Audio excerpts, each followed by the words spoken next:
Hi hello నమస్తే Suman TV. ప్రస్తుతం నేను వెనక భాగం చూస్తే ఏ ఊటీనో కొడైకెనాలో అనుకోబోతున్నారు.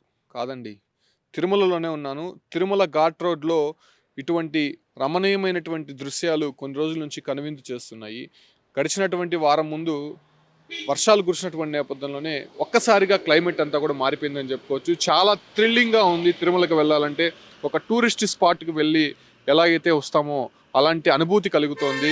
ముఖ్యంగా ఆధ్యాత్మికంగానే కాకుండా అటు ఆహ్లాదకరమైనటువంటి వాతావరణానికి తిరుమల ప్రస్తుతం వేదిక అయిందని చెప్పుకోవచ్చు. నేను బ్యాక్గ్రౌండ్లో చూపిస్తున్నాను.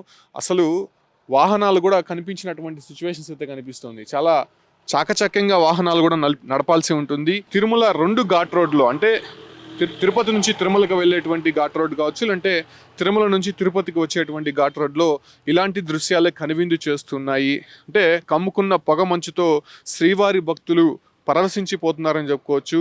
అంటే పూర్తిగా ఇటువంటి వాతావరణం తిరుమల కొండంతా కూడా కనిపిస్తూ ఉంది. తెల్లవారుజామునైతే ఇటువంటి వాతావరణం కనిపిస్తూ ఉంటుంది. కొద్దిగా మళ్ళా సాయంత్రం అయ్యే కొద్దికి ఇటువంటి పొగమంచంతా కూడా ఘాట్ రోడ్లని కమ్మేసినటువంటి దృశ్యాలు మనం చూస్తున్నాం.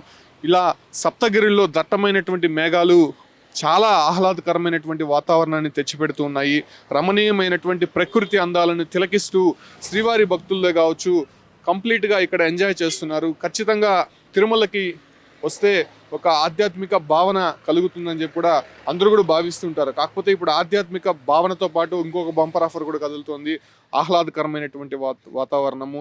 లోకల్గా ఉన్నటువంటి తిరుపతి వాసులు, సరౌండింగ్లో ఉన్నటువంటి వారంతా కూడా ఈ ఒక్క వాతావరణం ఎంజాయ్ చేయడానికి తిరుమలకి ప్రస్తుతం వస్తున్నటువంటి సిచ్యువేషన్స్ మొత్తం కూడా ఇటువంటి వాతావరణమే ఉండడంతో తిరుమలకు వచ్చేటువంటి యాత్రికులు మాత్రం ఒక థ్రిల్ని ఎంజాయ్ చేస్తున్నారని మాత్రం స్పష్టంగా చెప్పొచ్చు.